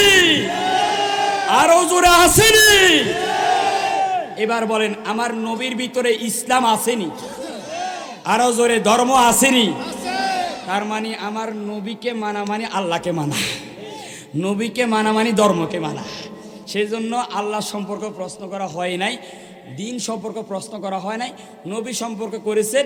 কারণ নবীকে যে চিনবে সে আল্লাহকে চিনবে, নবীকে যে চিনবে সে ধর্মকে চিনবে, তার স্থান হয়ে যাবে আল্লাহর জান্নাত। জোরে কোন সুবহানাল্লাহ। বাবারা আমার, বন্ধুরা আমার, যখন মুমিন বান্দা প্রশ্নের জবাবটা দিয়ে ফেলবে, আল্লাহ একটা ডাক দিবে, ফেরেশতারা রে, আমার এই বান্দাটা সঠিক বলছে।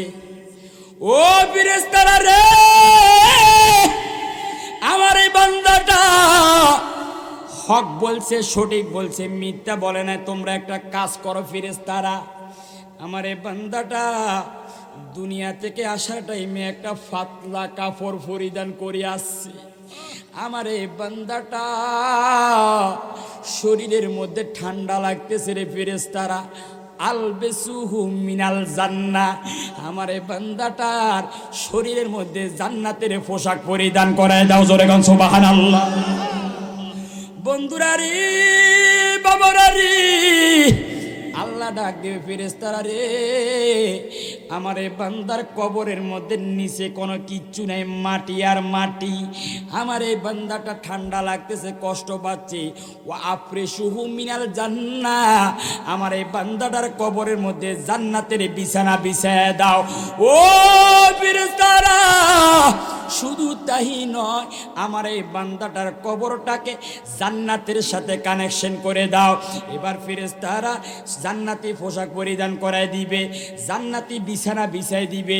এবার জান্নাতের সাথে কানেকশন করে দিয়ে বলবে, নাম কানাউমাতিল আরুজ, হে আল্লাহর বান্দা তুমি গুম যাও, গুম যাও। জোরে করে সুবহানাল্লাহ। গুম যাও, কন্যা কি যাও? এই গুম যাই, আল্লাহ বলবে গুম যাও। যেইভাবে নবদুলহান বাসর রাত্রে যেভাবে নব দম্পতিরা গুম যায়, সেইভাবে তোমরা গুম যাও, গুম যাও। এবার ইমানদার বান্দা ঘুমায়া যাইবেও। এক গুমে ইসরাফিল আলাইহিস সালাতু ওয়াস সালাম ফু ফু মারি দিবে। এবার ঘুম ভাঙবে।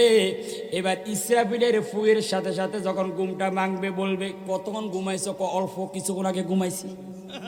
আয় হ্যাঁ রে, দেখছেন অবস্থা? কোটি কোটি হাজার হাজার কোটি বছর ঘুমের মধ্যে চলে গেছে। কয় কতক্ষণ ঘুমাইছো? কয় অল্প কিছুক্ষণ আগে না ঘুমাইলাম। জোরে কেন সুবহানাল্লাহ। কয় না, তুমি কবরের মধ্যে হাজার হাজার বছর ঘুমাইছ। এবার হাসো, আসো। এবার দ্বিতীয় মঞ্জিল, দ্বিতীয় স্টেশন তোমাকে যাইতে হবে, যে স্টেশনের নাম হলো হাসরের ময়দান। জোরে কেন সুবহানাল্লাহ। এটা হলো মুমিন ব্যক্তির কথা বললাম। এবার মুমিনের বিপরীত আর একটা আছে, ওটা কি বলছিলাম? আরে বদকার, পাপিষ্ট, গুনাহগার, বেঈমান, কাফের, মুশরিক, তাদের মৃত্যু কি ইমানদারের মতন হবে? এখন কাফের বেঈমানের মৃত্যুটা কিরকম হবে আমি একটু দেখাই দিই আপনাদেরকে, উদাহরণ দিই। আচ্ছা ধরেন, কি করতাম, আচ্ছা আমি একটা উদাহরণ দিচ্ছি আর কি আপনাদেরকে বোঝানোর জন্য। এই বোঝানোর জন্য কত কিছু করণ লাগে বাজি।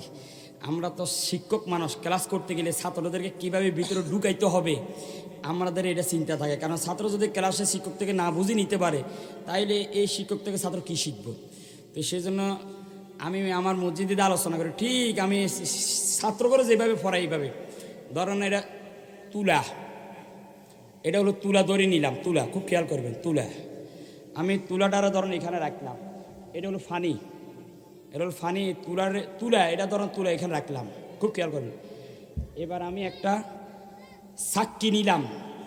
এই সাক্কির চতুর্পাশে সব গুড়ানো গুড়ানো কাঁটা, কাটা কাটা, বলো না কি কাটা, সব কাটা আর কাটা। চতুর্পাশে এই গোল চাক্কি নিলাম, চাক্কি নিয়ে চতুর্পাশে কাটা আর কাটা, মানে উল্টা পাল্টা শুধু কাটা আর কাটা।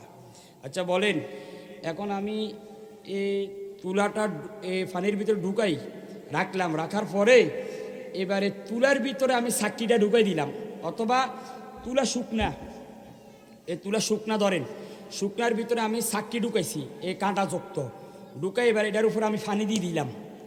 এবার আপনি যদি কাঁটা ওলা এটা বাইর করেন, এখানে কি তুলা বাইর হবে? চিন্তা ভাবনা করি, কথা না কইলে ওই তো ঠেলার লগে।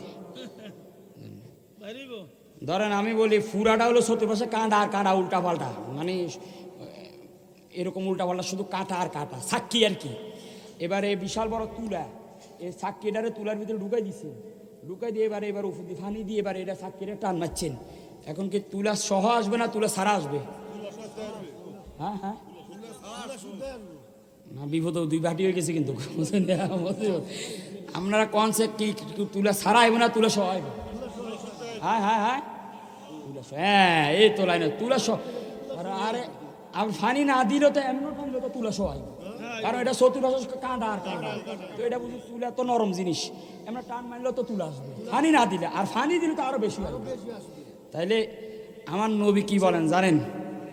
আমার নবী বলেন এ একটা তুলার কাঁটা, চাক্কিওয়ালা কাঁটা, এই তুলার ভিতর থেকে বাইর করার সময় যেভাবে তুলাকে সিঁড়ি বিড়ে তুলা সহ কাটার সাথে চলে আসে, একজন বৎকারের যখন রুহু বাইর করে ঠিক ওই তার ভিতরে তার গুরু তস নস সব কিছু চিহ্ন বিচ্ছিন্ন করে তার রুহুটা বাইর করা, সব কিছু ছিন্ন বিচ্ছিন্ন হয়ে যায়।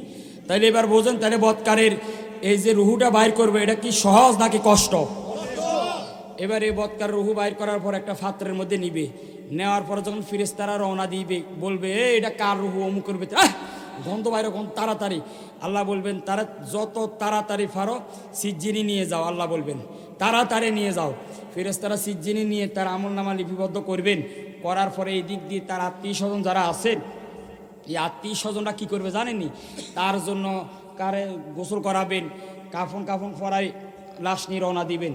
এবার কবরের মধ্যে রাখবেন, রাখার পরে আপনারা জানেন মাটি দিবে, সব কিছু দেওয়ার পরে এবার রোমান এসে তার গলার মধ্যে কি নেককারের সাইনবোর্ড লাগাবে নাকি বৎকারের সাইনবোর্ড লাগাইব? মাশাআল্লাহ। এবার রোমান যখন চলে যাবে, এবার রুহু আল্লাহ তার বডির মধ্যে দিয়ে দিবে, দেওয়ার পরে এবার মুনকির নকির আসবে, আসি বল উঠ। ইমানদারের সাথে যেভাবে ভালো ব্যবহার করছে, বৎকারের সাথে কোনো এত ভালো ব্যবহার করবে? এই উঠবে, বল তোর রব কে? প্রশ্ন করবে তোর রব কে? সে বলবে লা আদ্রি। সে বলবে কি লা আদ্রি, আমি জানি না। আল্লাহ বলবেন এতে মিথ্যা কথা কয়, এ মিথ্যা কথা মিথ্যা কথা বলতেছে। এই ফেরেশতারা, সে বলে আমার নাকি সে চিনে না, সে মিথ্যাবাদী। সে দুনিয়াতে থাকাকালীন সে আমি আল্লাহর নাফরমানি করেছে, সেই জন্য সে আমি আল্লাহকে চিনে না। ফেরেশতারা বলবে এই অমান দিনুকা, বৎকার বলবে লা আদ্রি, আমি জানি না। আল্লাহ বলবে সে মিথ্যাবাদী। ফেরেশতারা বলবে অমান নবিকা, সে বলবে লা আদ্রি, আমি জানি না। আল্লাহ বলবে ফেরেশতারা এ নাফরমান, এ দুনিয়াতে থাকাকালীন নামাজ পড়ে নাই, এ দুনিয়াতে থাকাকালীন মা বাবার সাথে অপরাধ করছে, এ দুনিয়াতে থাকাকালীন মা বাবার খেদমত করে নাই, এ দুনিয়াতে থাকাকালীন পরের হক মেরে খাইছে, এ দুনিয়াতে থাকাকালীন সুদ ঘুষ খাইছে। এই ফেরেশতারা এ নাফরমান, এরা আর প্রশ্ন করার দরকার নাই। তোমরা একটা কাজ করো, আল বেসুহু মিনান নার, তার শরীরের মধ্যে জাহান্নামের পোশাক পরিধান করায় দাও। ও আফরেসুহু মিনান নার, তার কবরের মধ্যে জাহান্নামের বিছানা বিছিয়ে দাও, এবং তার কবরকে জাহান্নামের সাথে কানেকশন করে দাও। কিয়ামত পর্যন্ত সে জাহান্নামের মধ্যে আযাব ভোগ করতেই থাকবে। এইভাবে জাহান্নামী অর্থাৎ যে বৎকার, সে কিয়ামত পর্যন্ত কবরের মধ্যে শাস্তি পেতেই। এখন আপনারা বলেন, আপনারা কি ইমানদার হয়ে যাইতে চান নাকি বৎকার? আরো জোরে ইমানদার না বৎকার? আরো জোরে ইমানদার না বৎকার? কারা কারা ইমানদার হয়ে যাইতে চান হাত তোলেন।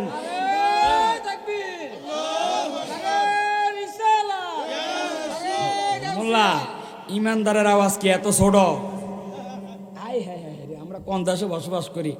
আচ্ছা, আপনারা বাবা শাহজালালকে চিনেন? নাম শুনছেন আপনারা? ওনার বাড়ি উনি কোন জায়গায় আছে এখন? হ্যাঁ, ওনার বাড়ি কোন জায়গায়? হ্যাঁ, অনেকে আসলে এটা ভুল বলে, জানে না। আমি ওনার জীবনীটা পড়ছিলাম, বুঝলেন? শাহজালাল ইয়ামানি রহমতুল্লাহ আলাইহি, শাহজালাল ইয়ামানি রহমতুল্লাহ আলাইহি, ওনার বাপ দাদার বাড়ি হলো ইয়ামিন। খুব খেয়াল করেন, ওনার বাবা ব্যবসা করতেন তুর্কি, তো সেই সুবাদে ওনারা স্বামী স্ত্রী দুইজন তুর্কিতে থাকতেন। আর তুর্কিতে শাহজালাল ইয়ামানি রহমতুল্লাহ আলাইহি জন্মগ্রহণ করেছেন। আর লালন পালন হয়েছেন মক্কা শরীফ, বুঝছেন? আমরা অনেকে জানি না। এখন শাহজালাল ইয়ামানি যখন কি তো বাজে চা খাওয়াইবেন না নিয়ে দেবেন, আনবেন কেন জানান? আচ্ছা যান, বসেন, বাজে শেষ করে দিচ্ছি, বেশি দেরি নেই। আর আমারও সময় গনাই গেছে। আমাদের হ্যাঁ কয় নাই কেন, তো আমি সিডাং যাইম কেমনি? আচ্ছা যান ইনশাল্লাহ, অসুবিধা নেই। এখন শোনেন, এখন যেটা বলছিলাম, শাহজালাল ইয়ামানি যখন বাংলাদেশে আসছেন, আপনারা জানেন ওনার সাথে 360 জন ছিল। যদিও এটার অনেক ইতিহাস আছে, আমি সেদিকে যাচ্ছি না। শাহজালাল দেখবেন আপনারা সিলেট শহরে ঢোকার আগে একটা নদী আছে, নদীটার নাম হলো সুরমা নদী। আপনারা নাম শুনছেন না এটা? আমি অনেকবার আল্লাহ আমাকে নিয়ে আসছি ওখানে। তো ওই সময় তো আর ব্রিজ ছিল না। তো শাহজালাল ইয়ামানী রহমতুল্লাহ আলাইহি যখন এই নদীর কাছে গেলেন, ওনার কাঁধে ছিল জায়নামাজ। উনি বললেন এখন কি, ওনার সাথীরা বলতেছেন কি করা যায়, কেমনে যাবেন, নদীর তো কোনো ব্রিজ নাই, কোনো নৌকা নাই, কোনো কিচ্ছু নেই, কেমনে কি করবেন? তো শাহজালাল বলে একটা কাজ করো, আমি আগে যাই, তোমরা সবাই এদিক সেদিক না তাকায় সবাই আমার পিছনে পিছনে চলে আসিও। জোরগানা সুবহানাল্লাহ। আল্লাহর ওলির খেলা। শাহজালাল কাঁধের থেকে জায়নামাজটার নামাই এভাবে নদীর উপর দিয়ে বিছাই দিছে, আর উনি জায়নামাজের উপর দাঁড়াই গেছেন। ট্রলারের মতন, লঞ্চের মতন জায়নামাজ যাচ্ছে, উনিও যাচ্ছেন, আর পিছন দিয়ে 360 জন আল্লাহর ওলি একসাথে পুরা নদী পার হয়ে গেছে। জোরগানা সুবহানাল্লাহ। ওই পারে গেলেন। ওই পারে যাওয়ার পরে এবার শাহজালাল ইয়ামানী যখন রাজা গরি গোবিন্দ শুনলেন যে যখন সে শুনল শাহজালাল আসছে, তখন সে পাহাড়ের মধ্যে সেনাবাহিনী ফিট করছে, কীরকম বন্দুক নিয়ে, যে তার বাহিনী আসলেই তীর মারবা। খুব খেয়াল করেন। এবার শাহজালাল ইয়ামানী রহমতুল্লাহর বাহিনী যখন সামনের দিকে আগাচ্ছে, ওরা তীর মারতেছে। কিতাবের মধ্যে বিভিন্ন ইতিহাসের কিতাবে আসতেছে, তীর যারা মারতেছে, তীর শাহজালালের সেনাবাহিনীর দিকে না আসি, উল্টা যারা মারতেছে তাদের গায়ে যে লাগতেছে। এইভাবে যখন মরতেছে তখন এবার হিন্দুরা শুধু ফালাইতে গিয়ে এবার রাজা গরি গোবিন্দের প্রাসাদের কাছে গেলেন। গিয়ে শাহজালাল ইয়ামানী শুধু ওখানে ওনার সেনাবাহিনীদেরকে নিয়ে উনি ওখানের মধ্যে শুধু আল্লাহু আকবার বলে একটা তাকবীর দিলেন। জোরগানা সুবহানাল্লাহ। এমন জোরে তাকবীর দিছেন, রাজা গরি গোবিন্দের প্রাসাদের মধ্যে অনেকগুলো মূর্তি ছিল। ইতিহাসের কিতাবে আসতেছে এই আল্লাহু আকবার ধ্বনিতে যতগুলো মূর্তি আছে সবগুলো মূর্তি ভেঙ্গে চূর্ণ বিচ্ছিন্ন হয়ে সিলেটের জমিনে আল্লাহর দিন প্রতিষ্ঠা হয়ে গেছে। জোরগানা সুবহানাল্লাহ। তো সে শাহজালালের দেশের মানুষ আমরা, আজকে আমার দেশের মধ্যে এরকম উগ্রবাদী মানুষ আছে কিনা? আরো জোরে আছে কিনা? নবীর দুশ্মন, ওলি আল্লাহর দুশ্মন আছে কিনা? শয়তান আমাদের আশেপাশে আছে কিনা? মনে রাখবেন, শয়তানকে দূর করার সবচেয়ে বড় মাধ্যম হলো আল্লাহু আকবার। আপনি যদি আল্লাহু আকবার দেন, শয়তান কমপক্ষে 7 মাইল দূরে চলে যায়। তো বাবা, আল্লাহু আকবার মানে আল্লাহ মহান। যখন আপনি আল্লাহু আকবার বললেন, আল্লাহর মহান আরশটাও কাঁপে থরথর করে আল্লাহু আকবার ধ্বনিতে, দুনিয়া থরথর করে কাঁপে আল্লাহু আকবার ধ্বনিতে। আল্লাহ বলে, ফেরেশতারা দেখো আমার বান্দারা আমি আল্লাহর প্রশংসা করতেছে। জোরগানা সুবহানাল্লাহ। তো যে আল্লাহ জবান দিছেন সে আল্লাহর জন্য এমনভাবে তাকবীর দিবেন যাতে করে আল্লাহ খুশি হয়ে যায়, মদিনার নবী রাজি হয়ে যায়। এমনভাবে শয়তান যাতে করে দূরে সরে যায়, আশেপাশে যারা আছে তারা যাতে করে ঘুম ভেঙে সজাগ হয়ে যায়। রাজি আছেন তো ইনশাআল্লাহ? তাহলে এবার হাতটা সবাই উঠান, বিসমিল্লাহ বলে, আল্লাহর জন্য, দুনিয়ার জন্য না, আল্লাহর জন্য। জবান খুলে আমার সাথে বলতে হবে, এক বাক্যে এমন জোরে বলবেন আল্লাহ যাতে করে খুশি হয়ে যায়। নারে তাকবীর। 60 হয়েছে, আরো কমপক্ষে 20 লাগবে 100-র মধ্যে। আরো খুলি দেন, আল্লাহ রাজি হয়ে যাক গভীর রজনীর মধ্যে। দেখি আবার, নারে তাকবীর, নারে রিসালাত, হুসাইনিয়া পাক দরবার শরীফ। সবাই বলুন মারহাবা, আরো জোরে মারহাবা। আল্লাহুম্মা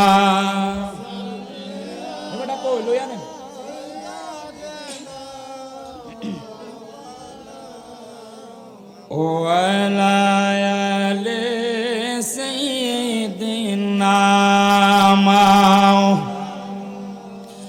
বাবা, এই হুজুর আসি যাবে, এরপরে আমি ছাড়ে দিব। আরেকটা পয়েন্টের আলোচনা করি সংক্ষেপ।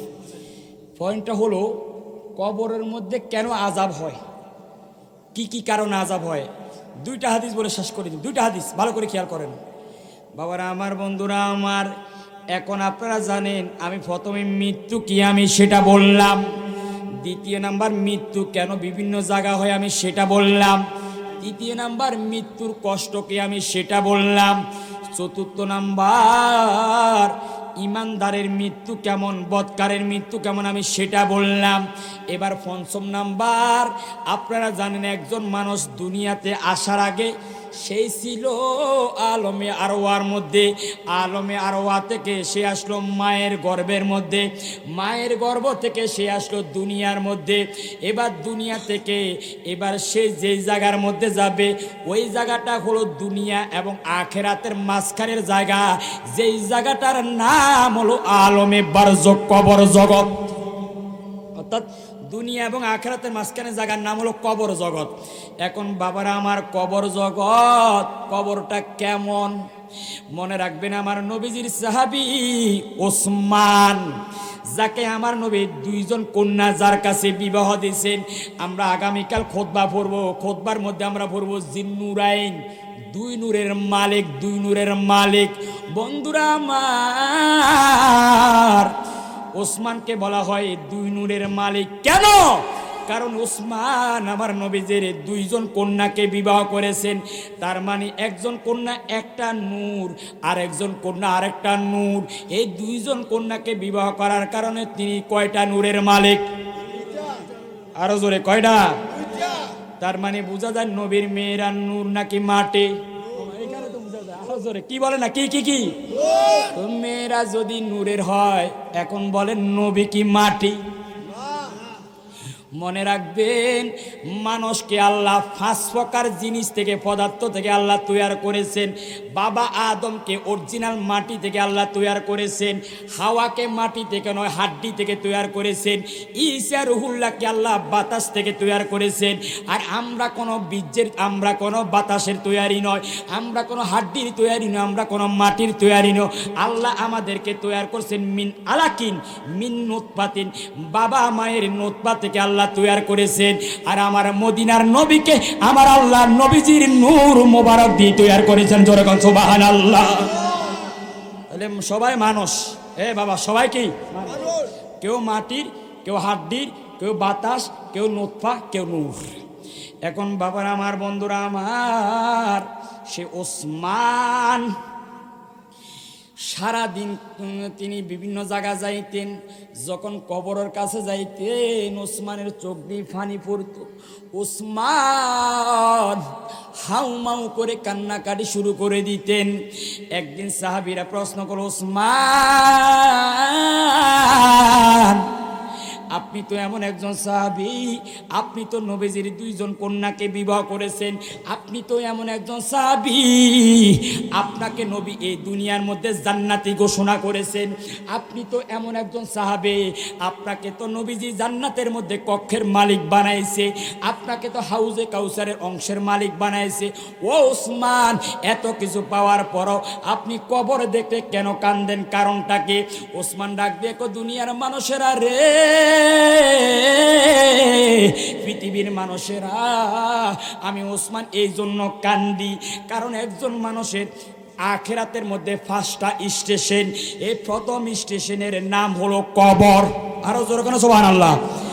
নারে তাকবীর, নারে রিসালাত।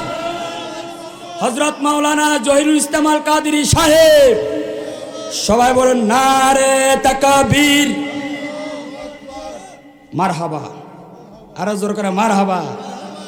এখন আমার এলাকারে আমার বাগিনা হয় জিগির কারা কয় বাজি, দেখবেন নাতের সাথে বাবা বাজ বাজি উঠে না, আর ওয়াজ শেষ হলো, ও মামা মামা আমি ওয়াজ কান শেষ করি রে, আরে হেবাটার ওয়াজ করতো বইন বইন বাজিয়ে তো শেষ করে দিন, যাই না ভাই ভাই ভাই ভাই, ও ভাই যাই না, ও আমি তো এখনো শেষ করি না, এই তো শেষ করি ইনশাল্লাহ। না না না, এই তো আমি শেষ করি। আমার এই মামু ইনশাল্লাহ খুব ভালো আলোচনা করার পর বসবেন। আমি কিছুক্ষণ পরে বলতেছি আমার আলোচনা আমি এখানে সংক্ষেপ করে ফেলতেছি। ওসমান, আপনি কেন কান্দেন? কবর হলো প্রথম স্টেশন। দেখেন একটা জিনিস মনে রাখবেন, একজন ছেলে মেট্রিক পরীক্ষা দেয়, ইন্টার দেয়, এরপরে ডিগ্রি দেয়, তার মাস্টার্স। এখন কেউ যদি মেট্রিকে ফেল করে, ইন্টারে আসে পরীক্ষা দিতে পারবে? হযরত ওসমান বলে, আরে কবর হলো প্রথম মঞ্জিল, এখানের মধ্যে যদি কেউ আটক হয়ে যায় তাহলে হাসরও আটক হয়ে যাইব, এখানে যদি কেউ আটক হয়ে যায় ফুলসেরাতে আটক হয়ে যাইব। সেই জন্য আমি ওসমানে কবরের জন্য কান্না করি, জোরে বলেন সুবহানাল্লাহ। এখন সংক্ষেপে আমি বলে দিচ্ছি বাবারা আমার, প্রশ্ন করতে পারেন। আমি বলছিলাম হুজুর কবরের মধ্যে কেন আযাব হয়, কারণটা কি? এর মধ্যে এক নাম্বার কারণ হলো যে সমস্ত মানুষগুলো দুনিয়াতে থাকাকালীন নামাজ ছেড়ে দেয়, এক। দুই নাম্বার কারণ যে সমস্ত মানুষগুলো কথায় কথা মিথ্যা কথা বলে। তিন নাম্বার কারণ যে সমস্ত মানুষগুলো দুনিয়ার মধ্যে কোরআনের অপব্যাখ্যা করে। চার নাম্বার কারণ যে সমস্ত মানুষগুলো দুনিয়ার মধ্যে সুদ খায়, ঘুষ খায়। পাঁচ নাম্বার কারণ আমার নবী বলেন, পাঁচ নম্বর কারণ হলো কবরের মধ্যে আযাব হওয়ার কারণ হলো মা বাবাকে যারা দুনিয়াতে কষ্ট দেয়। আমার নবীর সাহাবী মুআজ ইবনে জাবাল নবী নিয়ে রওনা হয়ে গেলেন, এক জায়গায় যাচ্ছে। হঠাৎ করে আমার নবী দুইটা কবরের পাশ দিয়ে কবরস্থান দিয়ে যাচ্ছেন, আমার নবী দাঁড়ায় গেলেন। কিরে নবী দোয়া করতেছেন। 10 মিনিট গেল, 20 মিনিট গেল, আধা ঘন্টা গেল, 1 ঘন্টা পরে আমার নবী এভাবে বসে। নবীর মনটা খারাপ। সাহাবীরা একটা ডাক দিল, মদিনার নবী গো, ও দয়াল নবী গো। 1 ঘন্টা দোয়া করার পরে মনটা খারাপ, কারণটা কি? সাহাবীরা আমার, এই কবরের মধ্যে আমি দেখলাম একটা যুবকের মারাত্মক আযাব হচ্ছে। আমি নবী আল্লাহর কাছে দোয়া করলাম, আল্লাহ তুমি মাফ করে দাও। আল্লাহ বলে নবী গো আপনি তার জন্য দোয়া করিয়েন না। কই কেন? তারা যে কবরের মধ্যে শাস্তি দিচ্ছি এটা আমি আল্লাহর কারণও নয়, আপনি নবীর কারণে নয়। কই কেন? তার মায়ের কারণে। ও নবীজি আমার, যদি তার মা তাকে মাফ না করে আমি আল্লাহ তাকে মাফ দিব? এবার আমার নবী তো সকল রোগের ডাক্তার। নবী বলেন সাহাবীরা তোমরা এই কবরস্থানে যতগুলো মানুষ আছে সবার আত্মীয় স্বজনদেরকে খবর দাও। সবাই আসলো। আমার নবী বলেন যার যার বাবা মা স্বামী সবাই কবরের সামনে দাঁড়ায় যাও। জোরে করে সুবহানাল্লাহ। সবাই দাঁড়ায় গেল, কিন্তু যে কবরে আযাব হচ্ছে এই কবরের মধ্যে কেউ আসতেছে না। আমার নবী বারবার পিছনের দিকে তাকায়, আরে যে কবরের দরকার এটাতে আসে না। এইভাবে তাকাইতে তাকাইতে হঠাৎ করি মদিনার নবী তাকায়া দেখতেন একটা বৃদ্ধ মহিলা লাঠি বর দিয়া আস্তে আস্তে আস্তে আস্তে ওই যুবকের কবরের সামনে দাঁড়ায়া যায়। জোরে বল সুবহানাল্লাহ। নবী আমার একটা ডাক দিয়ে বলে, বৃদ্ধ মহিলা, বৃদ্ধ মহিলা, এই কবরের মধ্যে কে যে আছে সে আপনার কি হয়? মহিলাটা ডাক দেখে, নবী গো এটা আমার সন্তান। এবার আমার নবী ডাক দিয়ে কয়, বৃদ্ধ মহিলা আপনার সন্তানটা কেমন ছিল গো মহিলা?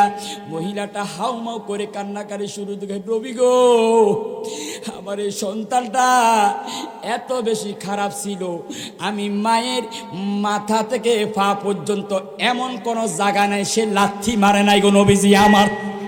ও নবীজি আমার, আমি মাকে বুকের মধ্যে এমনভাবে লাথি মেরেছে এখনো বুকের মধ্যে আমার ব্যথা করে। আমার নবী তো বুঝে ফেললেন এ মায়ের কষ্টের কারণে তার কবরের মধ্যে আযাব হচ্ছে। মদিনার নবী বলেন আপনি মাফ করে দেন। কয় না আমি মাফ করতাম না। নবী বলেন মাফ করে দেন। মাফ করবো না। এবার আমার নবী মহিলাকে এইভাবে ডাক দিলেন। এইভাবে আমার নবী মাথাটা ধরিয়া কবরের দিকে এইভাবে যখন একটু ঝুঁকে দিলেন, মহিলাটা সরাসরি সন্তানের কবরের মধ্যে যে আযাব হচ্ছে মহিলাটা যখন চোখ দিয়ে আযাব দেখতে শুরু করে দিলেন, মহিলাটা একটা ডাক দিলেন, নবী গো, ও মায়ার নবী গো, ও দয়াল নবীজি আমার সন্তানের বুঝি কবরের মধ্যে এত বেশি আযাব হচ্ছে। মনে রাখবেন মায়ের মতো নরম মনে পৃথিবীতে আর হতে পারে। এবার মহিলাটা সন্তানের আযাব দেখিয়া মহিলাটা একটা চিৎকার করে নবীকে বলেন, নবী গো আমি আল্লাহকে হাজির নাজির করে সাক্ষী রেখে বলতেছি, ও নবীজি আমার, আমি মা অন্তর থেকে আমার সন্তানকে আমি মাফ করে দিলাম। জোরে গান সুবহানাল্লাহ। আমার নবী কয় এই মহিলা মাফ করে দেওয়ার কারণে আলহামদুলিল্লাহ এই যুবক এখন জান্নাতের মধ্যে আছে। জোরে গান সুবহানাল্লাহ। তার তার মানে এখান থেকে প্রমাণ হয়ে গেল মা বাবাকে যদি কেউ কষ্ট দিয়ে কবরে যায় তার কবর মধ্যে কি হবে? আযাব হবে। সম্মানিত সুধী, আজকে আলোচনা আমি যেটা করলাম এই বিষয়ের উপর আমি চট্টগ্রামে এক জায়গায় আলোচনা শুরু করছি, বুঝছেন? চট্টগ্রাম রিয়াজউদ্দিন বাজার করতে করতে করতে 4.5 ঘন্টা করছি, হাসর পর্যন্ত গেছি। এখন মাত্র কবরের পরে কিয়ামতের আলামত, তারপর হাসর পরে এরপরে মিজান পরে ফুলসিরাত তারপর জান্নাত, তারপর জাহান্নাম। তার মানে এই বিষয়টা শেষ করতে হলে কমপক্ষে 10 ঘন্টা লাগবে, 10 ঘন্টা। তো 10 ঘন্টা তো একটা মাহফিলে আলোচনা করা সম্ভব নয়, কমপক্ষে তিনবার আলোচনা করতে হবে, তারপর শেষ করা যাবে। তো আজকে আমি এতটুকু পর্যন্ত আলোচনা করলাম। আজকের আলোচ্য বিষয় আমাদের ছিল মৃত্যু কি, এটা সম্পর্কে আলোচনা করছি। 2 নাম্বার পয়েন্টের আলোচনা ছিল বিভিন্ন জায়গায় কেন মৃত্যু হয়। আর 3 নাম্বার আলোচনা আমরা করেছিলাম মৃত্যুর যন্ত্রণা। 4 নাম্বার আমরা আলোচনা করেছিলাম ইমানদারের মৃত্যু, বৎকারের মৃত্যু। আর 5 নাম্বার আমরা আলোচনা করেছিলাম কবরের মধ্যে কেন শাস্তি হয়। তো এই বিষয়গুলো মনে রাখবেন। সর্বশেষ আমার আলোচনা আমি শেষ করার পূর্বে আপনাদের প্রতি আমার কয়েকটা আবেদন থাকবেন। এই হোসাইনিয়া পাক দরবার শরীফ আল্লাহর ওলির দরবার, এটা হক একটা দরবার। যিনি বর্তমান দরবারের দায়িত্বশীল আছেন হুজুর আল্লামা জুবাইর মাদ্দাজিল্লাহ আলী হুজুর, এই দরবারের জন্য অক্লান্ত পরিশ্রম। আমি আজ থেকে প্রায় 4-5 বছর আগে যখন আসছিলাম, 3-4 বছর আগে, তখন কিন্তু এত বিশাল আয়োজন ছিল না। তখন আমি হুজুরকে বলতাম, হুজুর ইনশাআল্লাহ একদিন এই দরবার এই এলাকার মধ্যে আলোকিত হবে ইনশাআল্লাহ। বাস্তবিক ইনশাআল্লাহ দিন দিন কি কমে না বাড়বে, আরও বাড়বে ইনশাআল্লাহ। তো বাবা, আমি আপনাদের প্রতি একটা আকুল আবেদন, আমি মুসাফির মানুষ। আপনাদের যেটা দায়িত্ব 5 ওয়াক্ত নামাজ পড়বেন, 2 নম্বর মা বাবার খেদমত করবেন, সুদ ঘুষ থেকে বিরত থাকবেন, এগুলো একটা। আর যেটা আমি বলবো সেটা হলো হুজুরের দরবার সবসময় আমি দেখলাম বহুত চেয়ারম্যান, মেম্বার, এমপি, মন্ত্রীরা ওনার কাছে আসে দোয়া নেয়। আপনারা ওনার সাথে সম্পর্ক রাখবেন। অলি আল্লাহর দরবার আসি যদি আপনি আদব না দেখাতে পারেন, বহুত মুরিদান আছে এমনভাবে দাঁড়ায় মনে হয় হে ফিসা, হে নিজে ফিসা। যারা অলির দরবারে এসে আদব দেখাতে পারে না, দাঁড়াইতে পারে না, ভদ্রতা নম্রতা দেখতে পারে না, তাহলে আপনি অলি আল্লাহর দরবার থেকে কিচ্ছু নিতে পারবেন না। অলি আল্লাহর দরবারে আসবেন, আদব সাথে হুজুর কাছে কথা বলবেন, দোয়া নেবেন, নসিব পরিবর্তন হয়ে যাবে। এই দরবারের সাথে সব সময় সম্পর্ক রাখবেন, সুসম্পর্ক রাখবেন, হুজুরের খোঁজ খবর নেবেন। রাজি আছেন তো ইনশাআল্লাহ? পাশাপাশি আপনারা জানেন হুজুরের নিজ কষ্টের বিনিময়, শ্রমের বিনিময় আলহামদুলিল্লাহ আমরা যে জায়গায় বসে আছি এটা আল্লাহর ঘর, মসজিদ কর না কি মসজিদ, এ বাইতুল্লাহ। আমার নবী বলছেন মান বানাহা বাইতান ফিল মান বানা লিল্লাহি মসজিদান, যে ব্যক্তি আল্লাহর জন্য একটা মসজিদ তৈরি করবে, বানা আল্লাহু বাইতান ফিল জান্নাহ, আমার আল্লাহ জান্নাতের মধ্যে তার জন্য একটা ঘর তৈরি করে দিবে। জোরে বলেন সুবহানাল্লাহ। হুজুর এই মসজিদ তৈরি করতেছে, আপনাদের কাছে আমার আকুল আবেদন, সর্বোচ্চ অবস্থান থেকে আপনারা হুজুরকে সহযোগিতা করবেন কিভাবে আল্লাহর ঘর সম্পূর্ণ করা যায়।